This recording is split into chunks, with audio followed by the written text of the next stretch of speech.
कायम किया गया, 200 अज्ञात और 10 नामजद। आज आप कप्तान के ऑफिस आए हैं, क्या मामला है? जो कल दुर्घटना हुई बुंदेलखंड विश्वविद्यालय में, एक तो हम उसकी कड़ी निंदा करते हैं कि माननीय मुलायम सिंह यादव जो इस देश के गरीब किसान, कमजोर गरीब लोगों के नेता थे, उनकी पुण्यतिथि मनाई जा रही थी। और उनकी पुण्यतिथि में ये क्या बड़े बड़े देश के नेता शामिल होते हैं, उनको श्रद्धांजलि देते हैं। जो लोग हंगामा कर रहे थे, उनके नेताओं ने भी माननीय मुलायम सिंह यादव जी को श्रद्धांजलि दी, हमेशा एक दूसरे का सम्मान भी करते रहे। ऐसे समय पर उनकी जब पुण्यतिथि का कार्यक्रम चल रहा हो और कुछ लोग आकर के अराजकता फैलाएं, निश्चित रूप से ये निंदनीय है। हम उसकी निंदा करते हैं। और जो प्रशासन ने एक तरफा मुकदमा लिखा है, हम आज वरिष्ठ पुलिस अधीक्षक जी के पास इसलिए आए थे कि एक तरफा मुकदमा लिखा गया है, दूसरे पक्ष का मुकदमा भी नहीं लिखा गया, उनका प्रार्थना पत्र है। या तो दूसरे पक्ष का मुकदमा लिखा जाए, उनके खिलाफ भी बराबर से कार्रवाई की जाए, और जो लोग नाम भी नहीं है जिनके, उनको जबरदस्ती घरों में पकड़ करके, घर में घुस करके पकड़ा जा रहा है, ये ऐसी तरीके की कार्रवाई ना हो। उस पर वरिष्ठ पुलिस अधीक्षक जी ने हमें आश्वस्त किया है कि निष्पक्ष कार्रवाई होगी। किसी भी व्यक्ति के खिलाफ ऐसे एक भी व्यक्ति नहीं होगा कि जिसके खिलाफ नाजायज हम करें। जो वीडियो हैं, जो जिस तरीके के वीडियो हैं या जो प्रार्थना पत्र आए हैं, दोनों पक्षों की तरफ से हम कार्रवाई करेंगे और निष्पक्ष रूप से हम लोगों में ये दिखाने का प्रयास करेंगे कि निष्पक्ष का। नेताजी एबीवीपी कह रही है कि शिक्षण संस्थान में राजनीतिक कार्यक्रम का हम विरोध कर रहे थे। देखिए, हम इस बात से, उनकी बात से सहमत हैं। हमें कोई इसका वो नहीं है।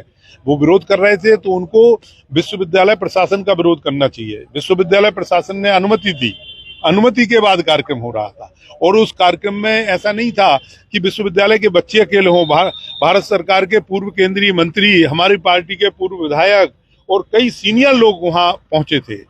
उनको इस तरीके की हरकत नहीं करना चाहिए। हम मानते हैं कि वो इस बात का विरोध कर रहे थे तो करो। अब जिला प्रशासन में इस बात का विरोध करिए, आप विश्वविद्यालय प्रशासन में इस बात का विरोध करिए। उनको नहीं देना चाहिए, नहीं देते हम दूसरी जगह करते। लेकिन जब उन्होंने विधिवत तरीके से परमिशन दी, लोग कार्यक्रम कर रहे, कार्यक्रम पूरा हो गया, समाप्त हो गया, समाप्त होने के बाद ये साजिश की जाए, इस तरीके की घटना की जाए, ये उचित नहीं। पूर्व केंद्रीय मंत्री की गाड़ी के ऊपर जूता फेंका। हाँ, तो क्या लगता था घटना बड़ी भी हो सकती थी। उनके ऊपर जिस तरीके से हमला हुआ माननीय प्रदीप जैन के ऊपर, बड़ी घटना हो सकती थी। और मैं समझता हूं कि ये जो पढ़ने वाले बच्चे हैं, ये सारी नैतिकता और जो सौहार्द है वो पूरी तरीके से भूल गए हैं।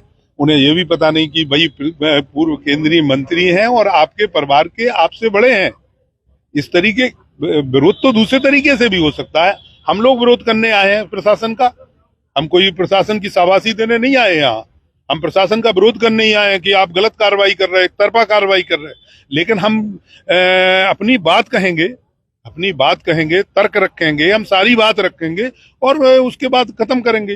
तो हम लोगों ने पूरी बात रखी है, सारी बात कही है। प्रशासन ने हमें आश्वासन दिया है। हम यही चाहते हैं कि निष्पक्ष कार्रवाई हो, जो दोषी हो उनको सजा मिले।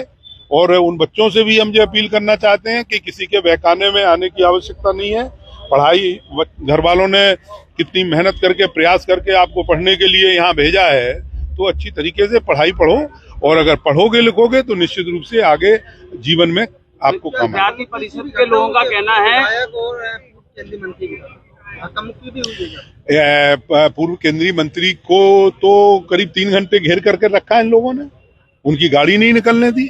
विधायक जी को भी रोकने का प्रयास किया, लेकिन विधायक जी को चूंकि कहीं जाना था तो वो जल्दी में चले आए, निकल आए। वो किसी कार्यक्रम में जा रहे थे।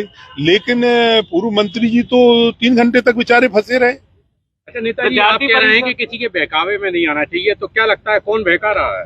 वो तो सबको पता है, सबको पता है भाई को। जब जो है विश्वविद्यालय प्रशासन, अगर जो शिक्षण संस्थान है, शिक्षण संस्थान में भी ये क्यों होता है? हम तो कहते हैं बिल्कुल नहीं होना चाहिए।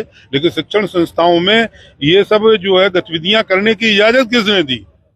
या हम कहते जो जिन लोगों ने विरोध किया उन लोगों को भी हमेशा कार्यक्रम करने की इजाजत कौन देता है? वो कह तो रहे हैं अन्य मुद्दों पे विरोध प्रदर्शन, विरोध करने पहुंचे थे, ये मुद्दा नहीं था मुलायम सिंह की पुण्य। अरे भाई, विरोध करने पहुंचे तो हमारा क्यों विरोध कर रहे हैं? हमसे क्या चाहते हो भैया? हमसे क्या चाहते हो बताओ? आज भी हैं लोग, चलो हम चल रहे हैं, क्या हमसे क्या चाहते हो? तुम्हारा ये विरोध है वो बुंदेलखंड विश्वविद्यालय प्रशासन से है या जिला प्रशासन से, उनसे करो विरोध, हम भी आपके साथ हो लेंगे।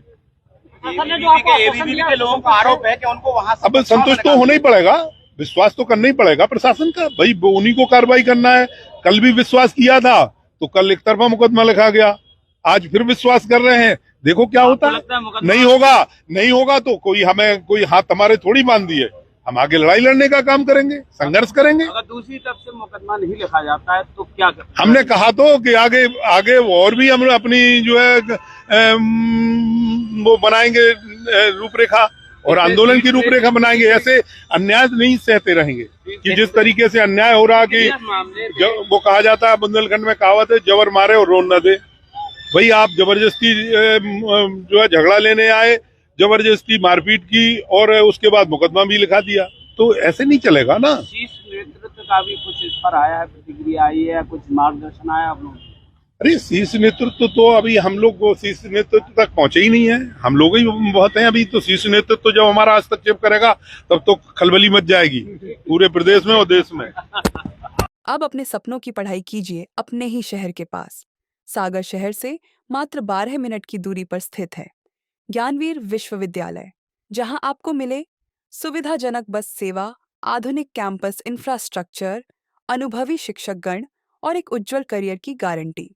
यहाँ उपलब्ध है प्रमुख पाठ्यक्रम जैसे management, pharmacy, agriculture, engineering, law, fine arts, hotel management, संगीत और नृत्य, पत्रकारिता और जनसंचार, परफॉर्मिंग आर्ट्स, जनरल कोर्सेज, शारीरिक शिक्षा, योग, पीएचडी सभी विषयों में। नए सत्र के लिए प्रवेश प्रारंभ हो चुके हैं। अधिक जानकारी के लिए संपर्क करें 977-0522-117 या 977-0523-279।